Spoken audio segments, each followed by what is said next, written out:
At exactly 2:14 in the afternoon on a Tuesday, I was staring at a terminal screen that showed our primary Department of Defense database was about to lock down.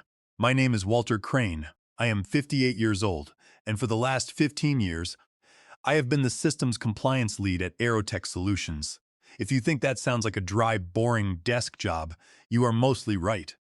Right up until the moment someone tries to touch the digital plumbing that connects a private corporation to military logistics servers. I spent my days in the sub-basement of our headquarters, surrounded by the hum of server racks and the cold blast of the air conditioning, ensuring that we did not violate a single line of our federal data protocols. I was a glorified digital janitor. If the government audited us and found a security leak, the company would dissolve into a smoking crater of lawsuits and lost clearance. I kept that from happening. While the rest of the company was upstairs on the 12th floor, ordering organic lunches and arguing about marketing budgets, I was downstairs making sure the servers did not catch fire. I knew the quirks of every machine in that room. I knew that the rack in the far corner would overheat if the automated backup ran past 2 in the morning. I knew that the federal database uplink required a manual heartbeat signal every 6 hours, or it would automatically interpret the silence as a hostile security breach and lock the entire building down. It was a delicate system, and I had built it from scratch. It was a Tuesday when the text came from Human Resources. "Bring your badge," it said. No greeting, no context, just a blunt demand. It is the corporate equivalent of a brick through your front window. I sighed, stretched my aching back, and walked to the elevators. I rode the elevator up to the 12th floor, leaving the comfortable hum of the server room behind. The air on the executive floor was freezing. They kept the temperature low to match the attitude of the new chief financial officer. His name was Julian Pierce. Julian had been with Aerotech Solutions for exactly 3 weeks. He was the kind of guy who looked like he had been manufactured in a factory that builds generic corporate executives. He had too many teeth, a suit that cost more than my car, and eyes that were completely dead to anything that did not look like a profit margin. He did not know the difference between a mainframe and a microwave. But he had been hired to slash our operating costs, and he was eager to prove his worth to the board. Julian was sitting in a large, glass-walled conference room when I walked in. He did not ask me to sit. He just leaned back in his leather chair and smiled a shark-like smile. "Walter," he said, adjusting his tie, "we have been reviewing the operational expenditures for your department."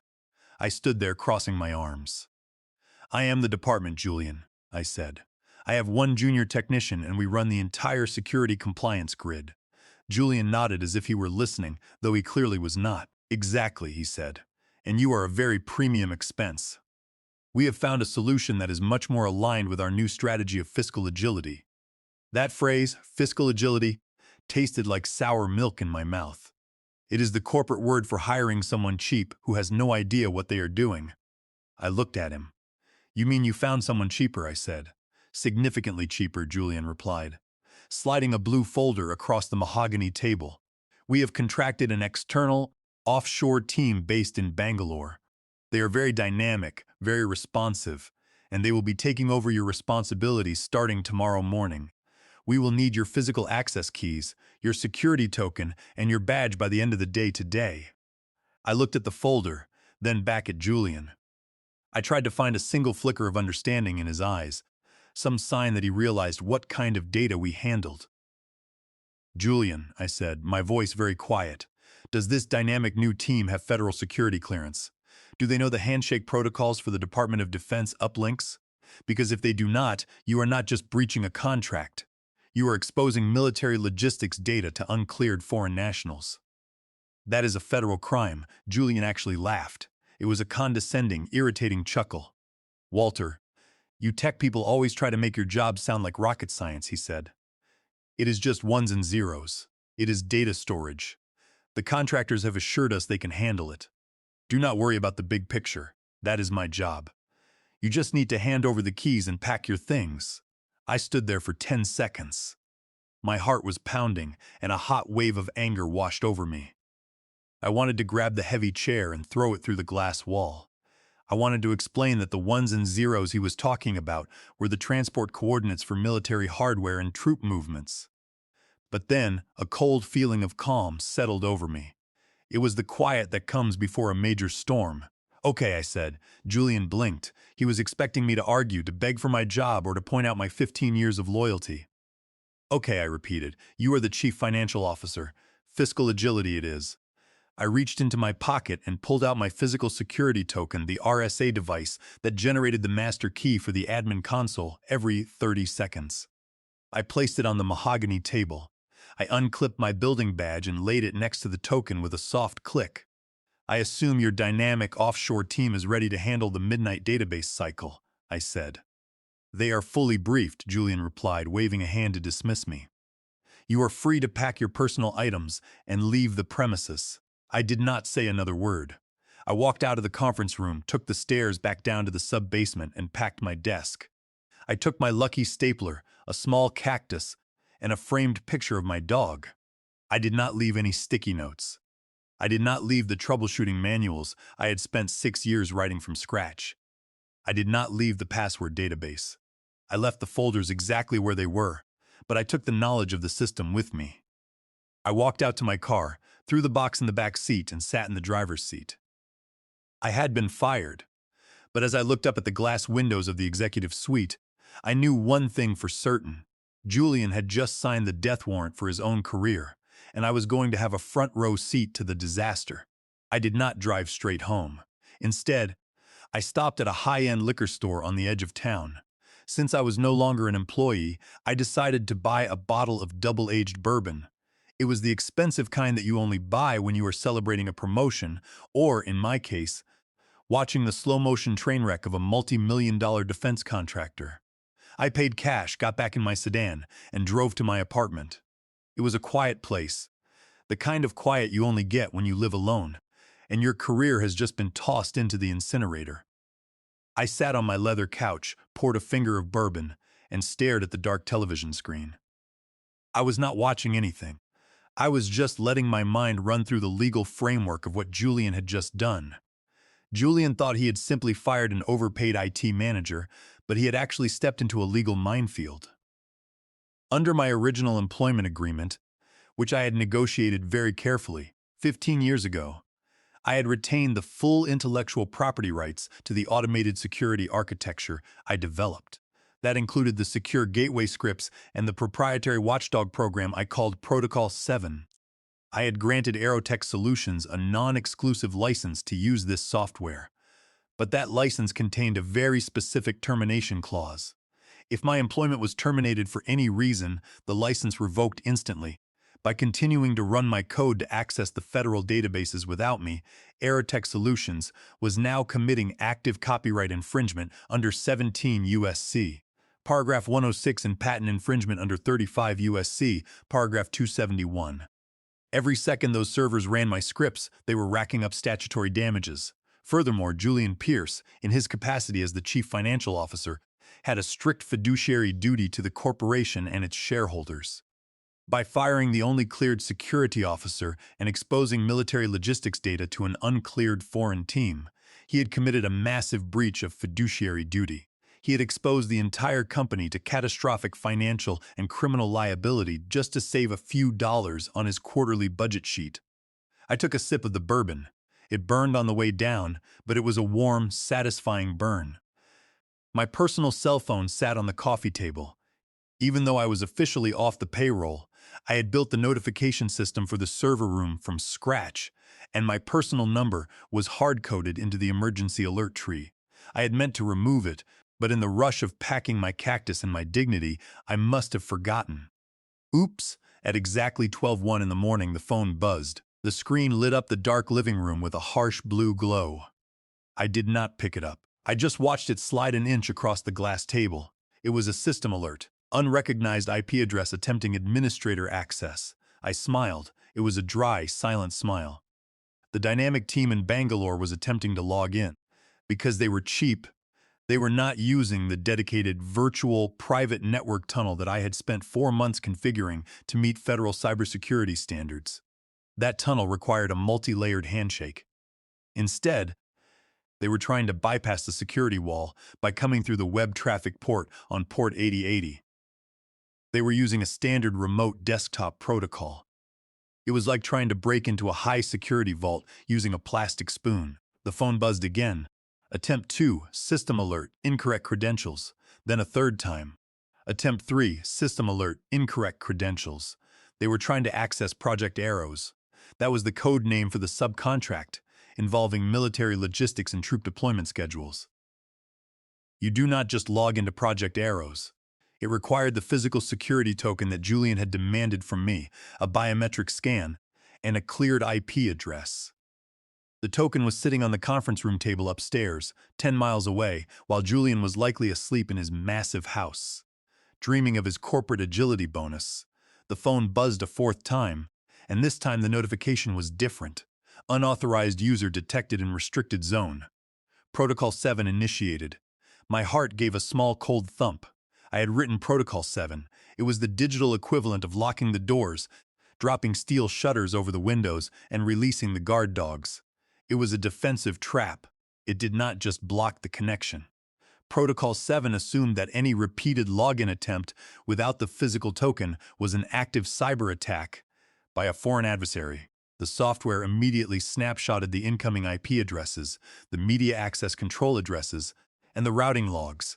It compiled everything into a secure, encrypted ZIP file labeled evidence. Then, it started a silent tracer route back to the source. If I had still been an employee, this was the moment I would have called Julian. I would have screamed at him to unplug the main router and stop the contractors. But I was not an employee. I was too premium. I watched the phone vibrate again. The contractors were persistent. I had to give them that. They probably thought the connection error was just a technical glitch. They were likely messaging their shift supervisor, who was trying to bypass the firewall rules. They did not understand that the firewall was not glitched. It was doing exactly what I had designed it to do. It was building a federal case file. Every keystroke they made was being time-stamped and recorded directly into the audit log. The trap was sprung, and Julian's dynamic team was walking straight into it. I took another drink of the bourbon. The night was still young, and the show was just getting started. By 1:30 in the morning, the silence in my apartment was too loud. I had an itch under my skin that I could not scratch. When you have spent 15 years maintaining a system, it is hard to just turn your back on it, even when you have been discarded. I grabbed my keys, got into my sedan, and drove to the Rusted Spoon. It was a 24-hour diner that smelled of burnt coffee and fried grease, the perfect place for someone who had just been cast aside. I ordered a slice of cherry pie and a cup of black coffee from a waitress named Barb, who looked like she had been working the night shift since the mid-1980s.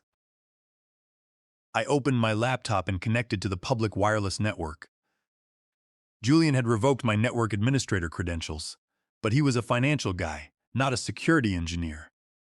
He had completely forgotten that the building's physical security network, the security cameras, the door badge readers, and the environmental controls ran on an old legacy network.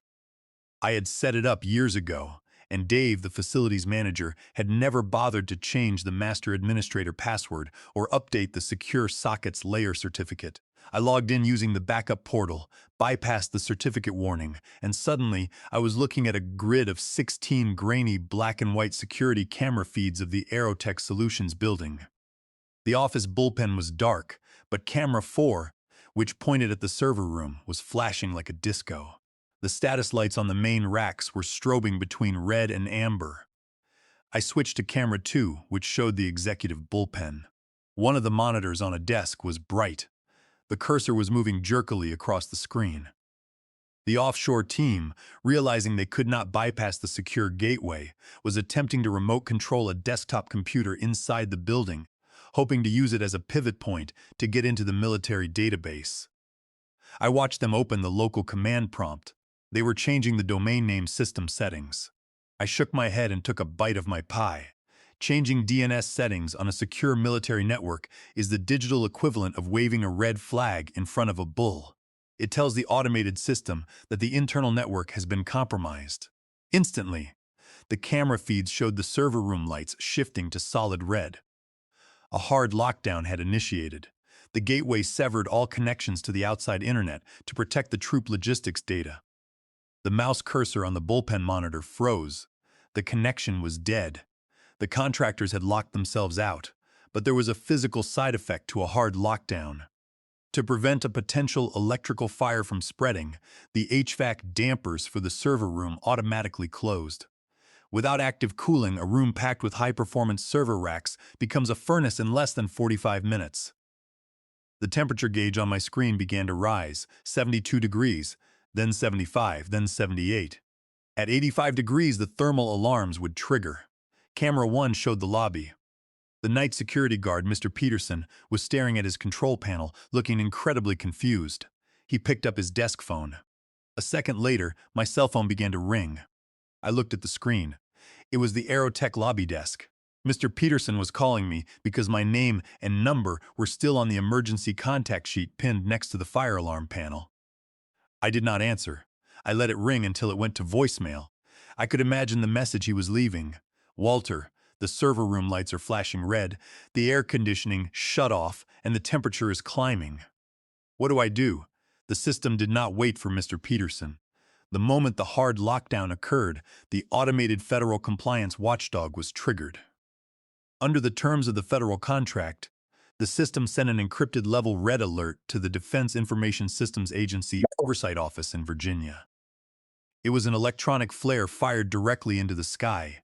My phone buzzed again, this time with a text message from a 703 area code. Walter, this is Agent Davis from DoD Cyber Command.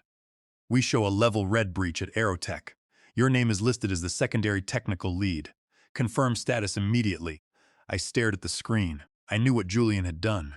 To get the DoD to approve the transition to the offshore team without an audit delay, Julian had submitted a signed handover and compliance attestation to the government the previous afternoon. The document claimed that I had personally supervised the transfer of the security keys and certified that the offshore team met all federal clearance requirements. But I had never seen that document, and I had certainly never signed it. Julian had forged my signature under California Penal Code, Section 470. Forging a signature on a government document is a major felony. Because the signature was forged, the handover document was void ab initio, a legal term meaning it was invalid from the very beginning. Julian had not just committed corporate fraud, he had committed a federal felony to cover his budget cuts, and he had signed his own name to the transmission log. I ignored Agent Davis's text. Let them find out the hard way. I took another sip of my coffee. The sun would be up in a few hours, and Julian Pierce was about to experience the worst morning of his corporate life. I went back to my apartment around 6 in the morning. I showered, shaved, and checked my phone. It had been vibrating constantly. I had 7 missed calls and 5 voicemails, all of them from Julian Pierce. I sat on the edge of my bed and played them on speaker. The first voicemail, left at 4:48 in the morning, was Julian sounding annoyed. Walter, it is Julian. We are getting some automated calls from the government. It is probably a glitch in that legacy system you built. I need the bypass code to shut off the alarms. The noise is disrupting our remote transition team. Call me back. The second voicemail, left at 5:15, was much more aggressive. Walter, the remote team cannot log in. They are saying the main server is rejecting their IP. Did you modify the settings before you left? If you sabotaged the network, I will have our legal department on you before the day is over. Pick up the phone. The third voicemail, at 5:42, showed the first signs of panic. Walter, look, I have a Department of Defense official on the other line. He is asking about the chain of custody for the data keys. I do not know where the physical logs are. Just call me back. We can work this out. Maybe we can contract you for a few hours of troubleshooting. Name your rate. The fourth voicemail, at 6:10, was pure terror. Walter, please. The air conditioning is off in the server room. The temperature is critical. Mr. Peterson says he cannot reset it without a compliance override code. The fire department is here. They are threatening to spray the server racks with water if the temperature does not drop. I do not know the code. Call me. I did not call him back. A basic rule of survival is to never interrupt an opponent when he is busy destroying himself. Every excuse Julian made to the fire chief and the DoD inspectors was being logged. Every panic-stricken decision was building the legal case against him. At 6:30, my phone rang again. This time it was not Julian. It was a private number. I answered. "This is Walter," I said. "Mr. Crane, this is General Roger Vance. Department of Defense Cyber Command," a deep, gravelly voice said. "We have an active level red containment incident at the Aerotech Solutions facility. Your name is listed as the primary clearance holder for the cryptographic keys. The current management is unable to access the system, and we are facing a critical data breach and hardware failure." "I am aware of the facility, General," I replied. "But my employment was terminated yesterday afternoon by the Chief Financial Officer. He informed me that my services were too expensive and that an offshore team would be managing the system." I surrendered my badge and keys. There was a long silence on the line. I could hear the General's heavy breathing. "Terminated?" General Vance asked, his voice dropping to a dangerous register. "The CFO terminated the primary systems compliance officer without a transition period or government notification." "Yes, sir," I said. "Mr. Crane, I am requesting your immediate assistance at the site, not as an employee of Aerotech, but as a cleared civilian consultant. Can you make it to the facility?" "I can be there in 20 minutes, General," I said. "Good. I will have my security detail meet you at the perimeter. Bring your identification." I hung up, put on a dark blazer and boots, and grabbed my keys. It was time to go to work. The drive to the office was a victory lap. When I turned onto the industrial parkway, I saw a sea of flashing lights. Local police cruisers had blocked the main entrance. A massive fire truck was idling near the entrance, and 3 black government sport utility vehicles with federal plates were parked on the grass. Employees who had arrived for the day shift were standing in the parking lot, evacuated from the building, whispering to each other. I drove my beat-up sedan straight to the police barricade. A young officer stepped forward, waving his hand. "The road is closed, sir. There is an active security incident." I rolled down my window. "I am Walter Crane. General Vance asked me to come." The officer blinked, touched his earpiece, and listened for a moment. His eyes went wide. "Yes, sir," he said, stepping back. "Go right through. Park near the main entrance." I parked next to one of the black federal vehicles. As I stepped out, 2 men in dark suits approached me. "Mr. Crane?" one asked. "Follow us." They led me past the yellow federal crime scene tape. Inside the lobby, it was controlled chaos. Technicians in blue windbreakers were setting up diagnostic gear, and in the middle of the room stood Julian Pierce. He looked completely deflated. His expensive suit was wrinkled, his tie was loose, and he was sweating heavily under the fluorescent lights. He was waving his arms at a tall, gray-haired man in a military uniform with stars on his shoulders. "I am telling you, General, it is just a minor server synchronization issue," Julian was pleading. "We hired a very reputable offshore vendor. We are resolving it." General Vance did not look at him. He looked toward the glass doors as my escorts led me in. "He is here," one of the agents said. Julian spun around. When he saw me, a look of desperate hope crossed his face, followed immediately by fear. "Walter," he yelled, taking a step toward me before an agent blocked him. "Walter, tell them it is just a system error." "Fix it." I did not look at Julian. I walked straight up to General Vance and shook his hand. "Walter Crane, compliance," I said. "Mr. Crane," General Vance said, "I have just been informed that this facility has been operating without a cleared compliance officer since 5 yesterday afternoon. This company is in direct breach of contract. This operation is currently costing the federal government approximately $50,000 an hour in emergency oversight resources. That is a massive financial liability." Julian made a choking noise in the background. "What is the status of the server room, General?" I asked. "The temperature is at 90 degrees, Vance said. The fire chief wanted to breach the doors and flood the room. I stopped them. But we have less than 15 minutes before the drives suffer permanent thermal damage. We cannot get past your encryption, and the CFO here does not know the difference between a security protocol and a spreadsheet." "Can you override the lockdown?" "I can," I said. "But my user accounts were deleted yesterday, and my physical token was left on the conference table." General Vance turned a cold stare toward Julian. "Where's the physical security token?" he barked. Julian fumbled with his hands. I think the cleaning crew might have cleared the table," he stammered. General Vance pointed at 2 federal agents. Take him upstairs. Find that token now. They grabbed Julian by the arms and dragged him toward the elevators. I looked at the general. Let's go to the server level, I said. I will need a physical terminal link. We took the emergency stairs down to the sub-basement. The air in the hallway outside the server room was sweltering. The heat was radiating through the heavy, insulated security doors. It felt like standing in front of a commercial pizza oven. The usual hum of the server racks was gone, replaced by a tense, silent heat. I walked up to the crash cart, a mobile metal table equipped with a physical monitor and keyboard that plugged directly into the emergency administration port on the server room wall. This physical terminal bypass was the only way to communicate with the system during a level red lockdown. The screen was completely black except for a blinking red cursor. System halted. Enter administrator key.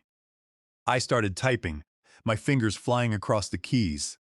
I was not just inputting a password. I was writing a local script to override the environmental shutdown sequence. What is the status? General Vance asked, standing close behind me.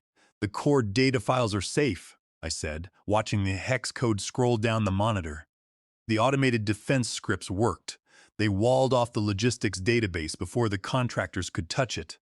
But the temperature in the room is at 92 degrees.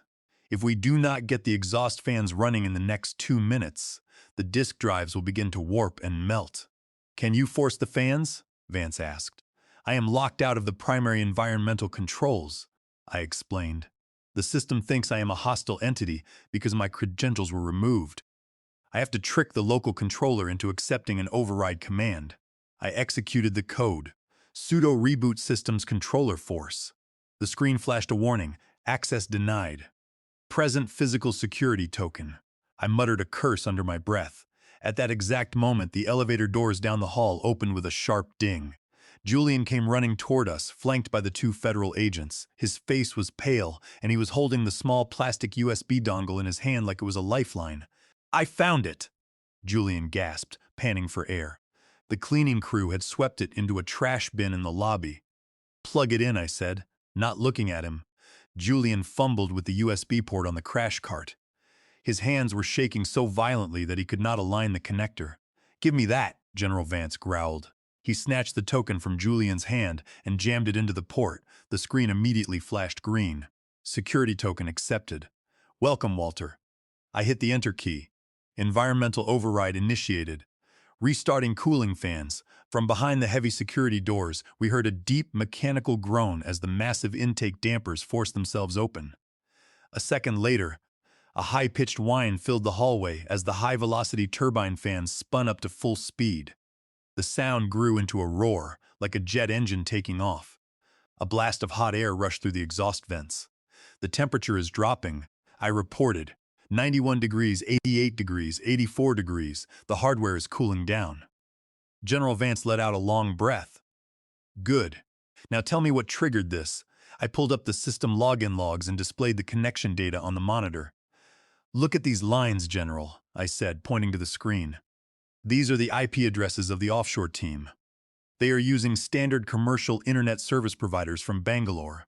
No virtual private network, no encryption. They were broadcasting the administrative password in clear text across the open web. I scrolled down to the next block of log files. And here is the trigger. Because they could not get through the secure gateway, they decided to bypass it.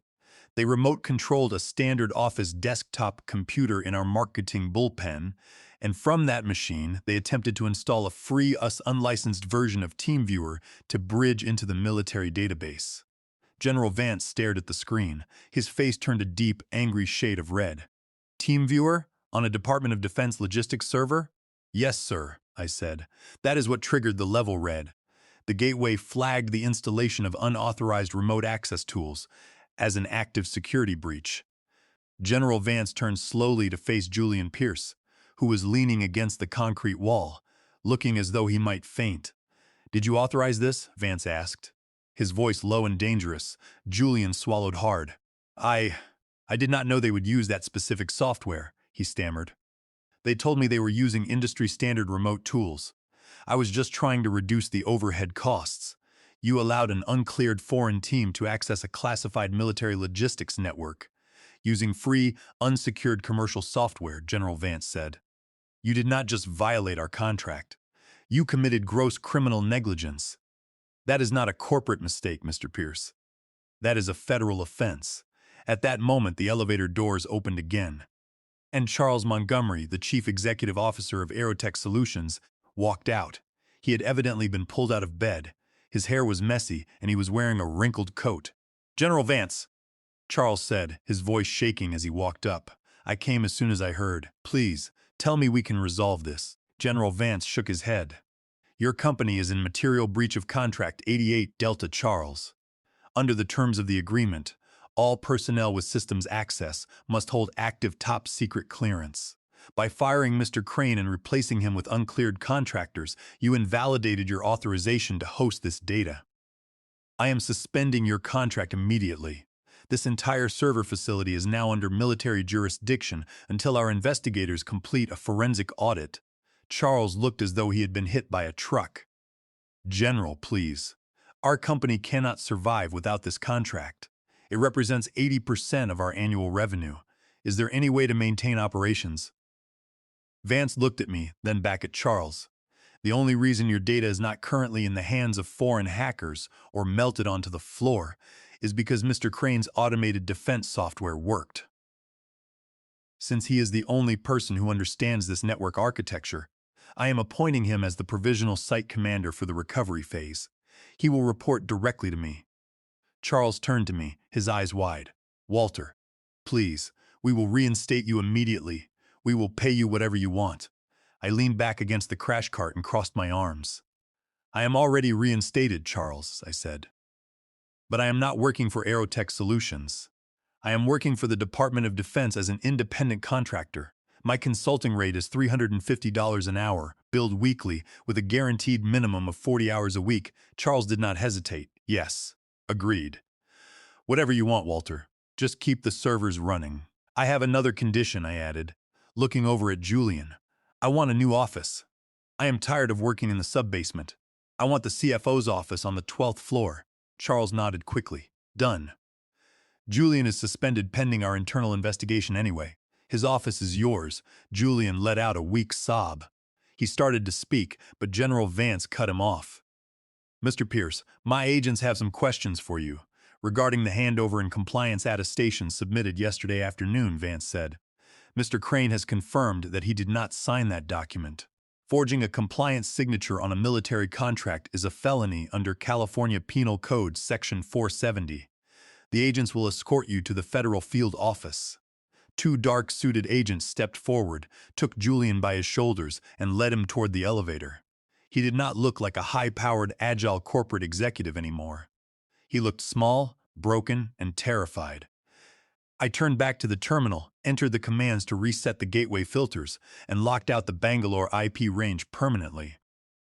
We have a lot of work to do, General, I said to Vance. I need to rebuild the access logs from the moment I was fired.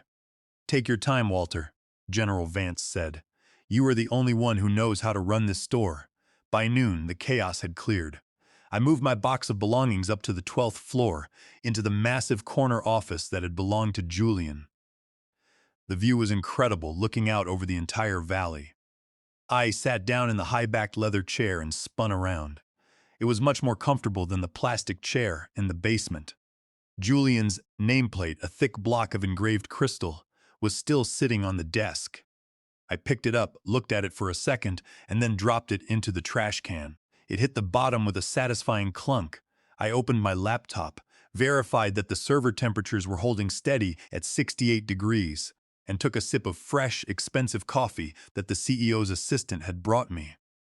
Julian had wanted fiscal agility, but he had forgotten the most basic rule of business. You get what you pay for, and if you try to cut corners on the security of the people who protect your business, you will end up paying with your career. I closed the laptop, leaned back, and watched the city below.